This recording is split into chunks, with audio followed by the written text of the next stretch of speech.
So hey everyone, welcome back to another quick and very interesting tutorial. Where in this quick tutorial, I'm going to show you how you can use your action button on your iPhone as the visual intelligence button of your iPhone. Now, in order to do it, for example, if I right now click on this action button, I'll either able to just simply silent my phone or do anything. Now, for example, if I go to the settings, and in the settings, you're gonna find this option that says action button.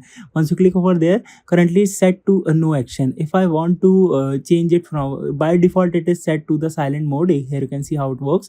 Now if I want to make it to the visual intelligence button, I can just simply select this option that says visual intelligence, and once you are done, and just simply get back. And when you press and hold this one, now here you can see this was activated, and now I can easily search this as the visual intelligence. Alright, so that's it for this tutorial. I hope this video will be helpful for you. Make sure to hit the like button and subscribe button for more such helpful and interesting tutorials. See you in the next one. Take care.